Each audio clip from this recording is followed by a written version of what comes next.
The age-old adage that laughter is the best medicine has always been close to my heart. Whenever I tell a story, I always feel the need to preface to say that it is okay to laugh. If at any point in the story to follow you feel the urge to laugh, do me a solid and laugh out loud.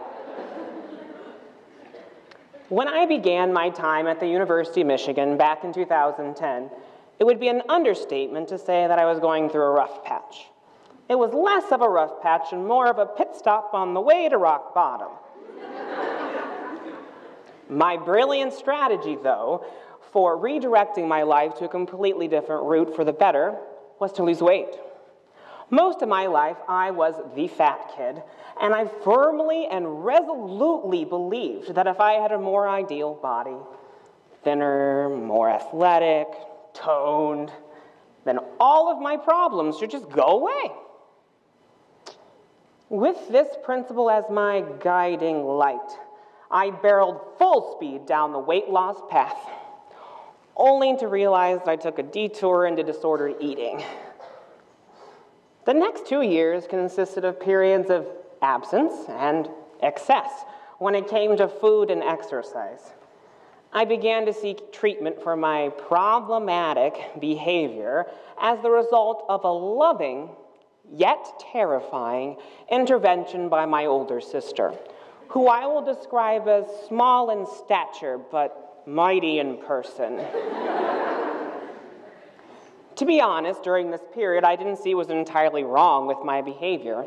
After all, it was for the honorable mission of being not fat. So in the midst of all my crazy, I believed that I had an honorable mission, and I half-heartedly made my way down the path to recovery.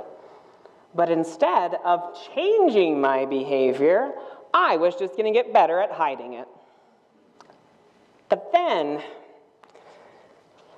I scared the hell out of myself. When I was at the IM building with some of my fraternity brothers, my honorable mission failed me. After an intense workout, we headed downstairs to lift weights. Having not eaten more than an apple all day, I was feeling exhilarated by the number of calories I just burned, and a little lightheaded. But by this time, I had a pretty good idea when I was getting ready to pass out, because it was an unfortunate, yet necessary, cure for me being fat.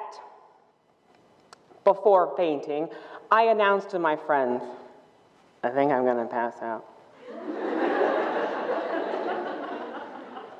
I was later told that I leaned backwards and gracefully slid down a nearby pole. I implemented this technique in order to protect my face.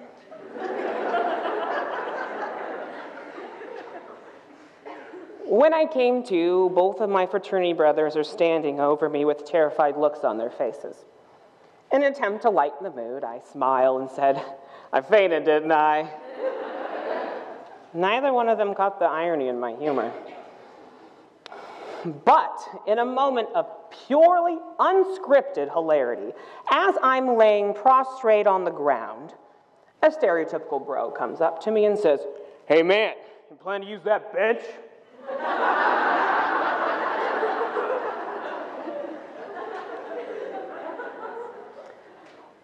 While I applaud his manners,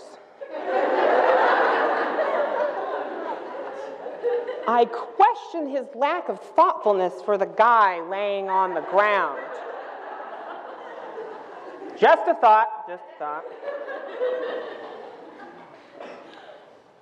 My brothers brought over a terrified-looking rec sports employee who wasn't entirely sure what to make of me. With the help of my brothers, my head was propped up against the pole that I gracefully slid down earlier. And then I signed a waiver saying I wouldn't sue the university in my semi-delirious state.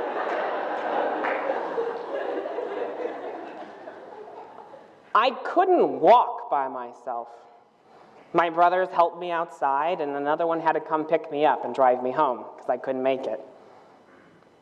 Mind you, My main concern throughout this entire incident was not for my safety.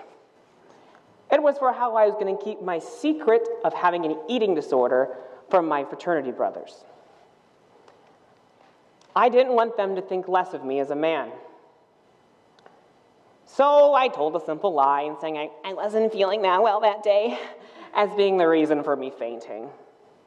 No one questioned my lie until my fraternity brothers called my sister and told her what had happened.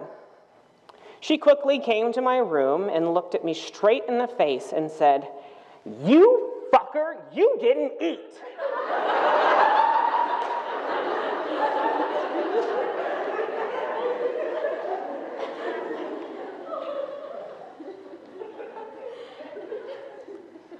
In that moment, created by my sister's frank and honest assessment of the situation, I learned that my honorable mission to be thin, toned, and muscular by any means necessary did not just affect me, but everyone around me. I fully believed that being dead was better than being fat. I glimpsed in that brief moment through the fog of the crazy, fueled by the hatred of my own body, that I was becoming something that I never wanted to be. So here I am, having failed in my honorable pursuit to be more liked and accepted by society. I am still not the size I would like to be. And the verdict is still out on whether the crazy is running the show at times or not. Though I can say what has helped me get through the days has been laughter. I always say I laugh to keep from crying, and that laughter has repaired my soul one smile at a time.